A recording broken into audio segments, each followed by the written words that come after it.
Prayer is when believers mentally or vocally communicate with God, and should be part of daily life as it puts people in touch with their God. The Catechism of the Catholic Church 559 says that prayer is the raising of one's mind and heart to God. During prayer, people might thank God, worship God, admit sins, ask for something, or ask to help other people. Believers are comforted by the fact that God is listening to them, and they also listen for what He is saying to them, as many believe that prayer helps them to find out what God wants them to do in life. Most denominations can have formal, set prayers that are part of their church tradition and that can be said during acts of worship in church as well as in private. The Lord's Prayer is very important and based off the words Jesus used when He told His disciples how to pray. It covers key themes such as the idea that God is our Father and provides for people's physical needs. Matthew 6:9-13 tell us, "This then is how you should pray. Our Father in heaven, hallowed be your name, your kingdom come, your will be done, on earth as it is in heaven. Give us today our daily bread, and forgive us our debts, as we also have forgiven our debtors. And lead us not into temptation, but deliver us from the evil one."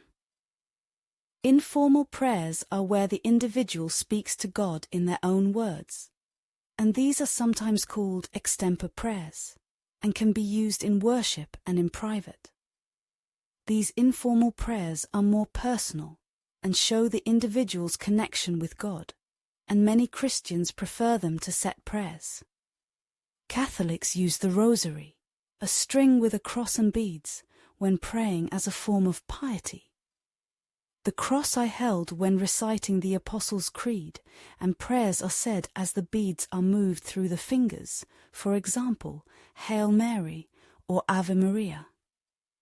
The beads are representative of key events in Christianity, known as mysteries, such as the birth, death, and resurrection of Jesus, and help people to think while they are praying. Catholics also use the Station of the Cross, pictures in church of Jesus' suffering, as a focus for contemplation of these events.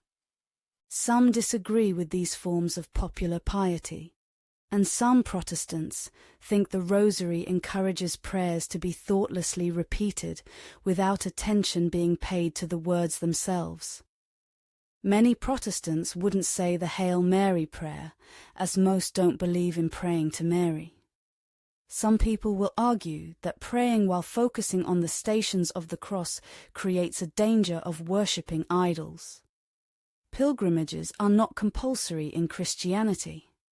However, many see them as important as they can help believers feel closer to God.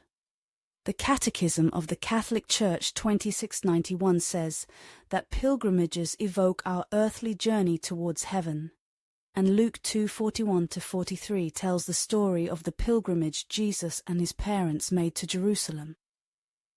Christians make pilgrimages to seek healing or forgiveness, to connect to God or to deepen their faith. Pilgrimages also give them a chance to escape normal life and to concentrate more on their religion.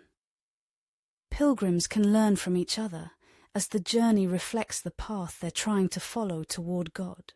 People may visit places that are significant in Christianity, like Jerusalem, where they can visit places that are key in Jesus' life and death. And Roman Catholics often visit Rome, the home of the Pope. Some Christians, especially Catholics, make pilgrimages to shrines where Mary has appeared, such as Walsingham, which is also popular with some Anglicans, and Lourdes, where the water is said to have healing properties and can cure ill health. A lot of people believe that miracles take place at Lourdes. Catholics also like to visit shrines to saints. Protestants are more likely to visit places where they can find peace, to study the Bible and pray, like the quiet island of Iona, which has a long history of Christianity, or Taizé, where they can join in worship at the monastery. Some Christians see shrines like Lourdes as being too commercialized, with too many people, and others still regard pilgrimage as unnecessary, and the journey inside is what matters.